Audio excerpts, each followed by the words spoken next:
Are you doing one thing, which you know what you're doing and can commit yourself to and can actually undertake, or are you so confused that you need to do 15 things at the same time, and you don't know which of them is most important? And the importance, by the way, is diluted by the multiplicity, right?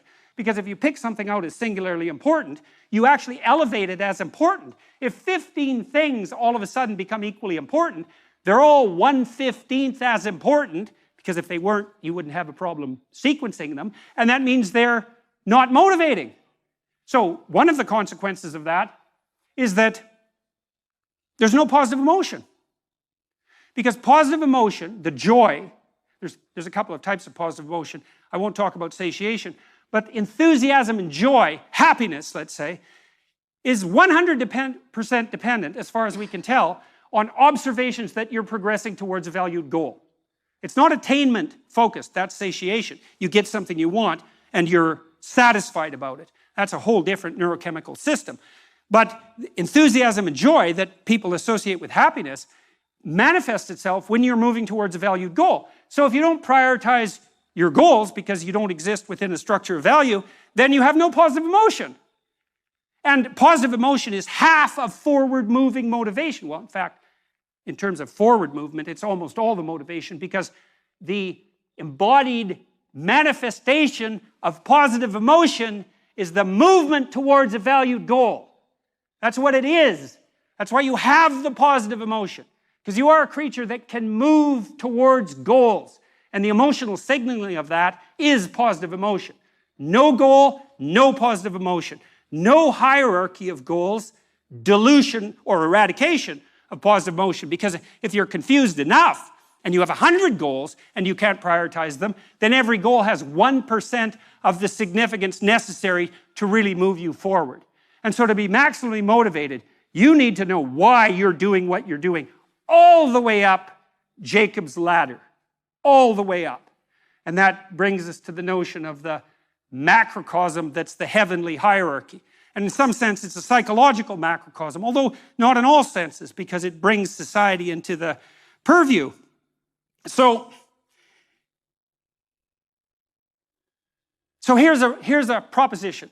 Any system of priorities is a structure of values. So you may or may not accept the proposition that you have to hierarchically arrange your perceptions. You also, by the way, have to do the same thing on the action front. Because if you're inclined to do 10 things at once, you can do none. And consciousness, by the way, is a very narrow channel.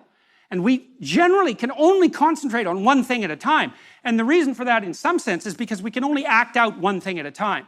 And so not only do you have to prioritize your perceptions, which are action-based anyways, you also have to prioritize what you're going to do, because you have to do the first thing first, and then the second thing, and the third thing, and that's obviously a structure of priority. And a structure of priority is a structure of comparative value, and a hierarchical structure of comparative value is an ethic.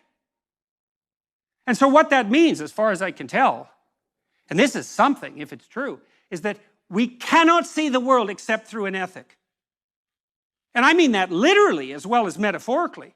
You literally cannot see the world or act in it.